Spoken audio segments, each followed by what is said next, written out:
তালেবানের সঙ্গে ঐতিহাসিক বৈঠক ভারত, নতুন মেরুকরণের আভাস। 2021 সালে আফগানিস্তানের ক্ষমতা পূর্ণ দখলের পর এই প্রথম তালেবানের সঙ্গে বৈঠক করল ভারত। তবে নয়াদিল্লি বা কাবুল নয়, সংযুক্ত আরব আমিরাতে বুধবার দুই দেশের প্রতিনিধি স্তরে এই ঐতিহাসিক বৈঠক হয়। বৃহস্পতিবার 9 জানুয়ারি ভারতীয় পররাষ্ট্র সচিব বিক্রম মিশ্র দুবাইয়ের আফগানিস্তানের ভারপ্রাপ্ত পররাষ্ট্রমন্ত্রী আমিন খান মুস্তাকির সাথে দেখা করেন।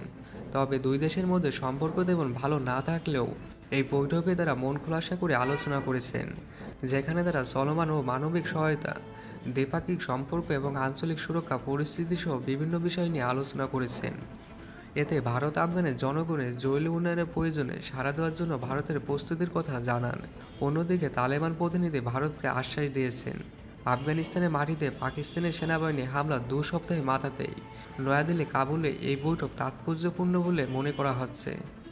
3.5 বছর আগে ক্ষমতা পূর্ণ দখলের পর আন্তর্জাতিক সম্প্রদায় প্রতিবেশী দেশগুলোর সমর্থন পেয়ে মরিয়া হয়ে ওঠেন তালেবান, কিন্তু প্রচেষ্টা খুব কমই সাফল্য পেয়েছেন গোষ্ঠীটি।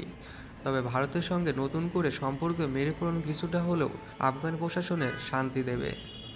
অন্যদিকে পাকিস্তানের সঙ্গে আফগানিস্তানের উত্তেজনাকর সম্পর্ক ফায়দা নেওয়ার সুযোগ নিচ্ছেন দিল্লি। সাম্প্রতি গত কয়েক বছরে ক্রিকেট মাঠ থেকে শুরু করে নানা বিষয়ে তাদের দর কষাকষি হয় এবং তাদের সম্পর্ক আসে তলানিতে। এই সময় দিল্লি ও কাবুলের সম্পর্ক ইসলামাবাদের মাথাব্যথার কারণ হয়ে উঠবে।